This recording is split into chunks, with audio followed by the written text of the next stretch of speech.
Alright, this is Buchanan and Vanessa Flores in physical science, and we are talking about how we built an electric motor, a homopolar motor.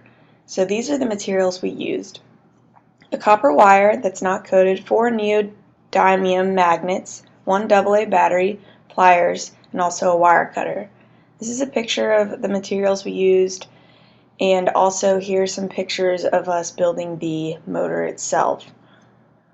Next, we're going to talk about the physics concepts behind the homopolar motor. So, a homopolar motor, also called unipolar motor, is essentially a current of electrons that flows through the attached wire.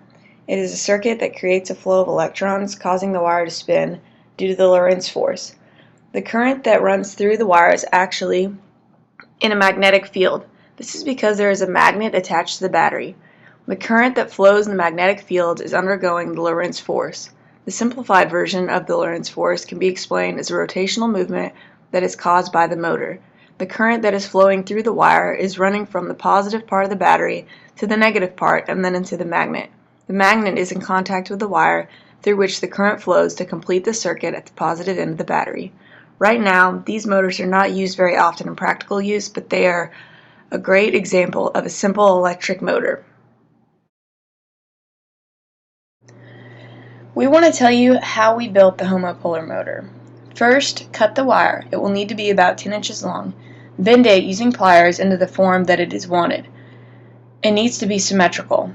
Second, bend the wire to wrap around the battery. Take the battery out and expand the wire slightly. Then, connect 4 of the magnets onto the negative terminal of the battery. Now attach the wire to the top of the battery so that it touches the positive terminal. Make sure that the end of the wire touches the magnets. This is where it should spin. If it is spinning, it's a functioning homopolar motor. We had to do some troubleshooting with the motor.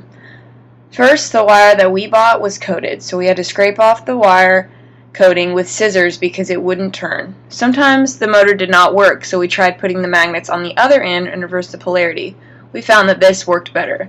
To ensure that the motor functioned properly, we had to make sure that the wire was on all sides of the magnet, encircling it. Make sure that the wire is not too close to the battery or the magnets because it can catch and it won't spin. Also be sure that the wire is not too far away, otherwise it won't move at all. Make sure that the wire does not fall off. We researched how to keep it from falling and found that the most efficient way was to make a small indentation with a nail and hammer. One small indentation worked fine. When we tried to make it a little deeper, the battery busted. After that, we figured out the modifications we had to do to make the motor work. We stripped the wire. We had to cut the wire so that it touched the magnet properly.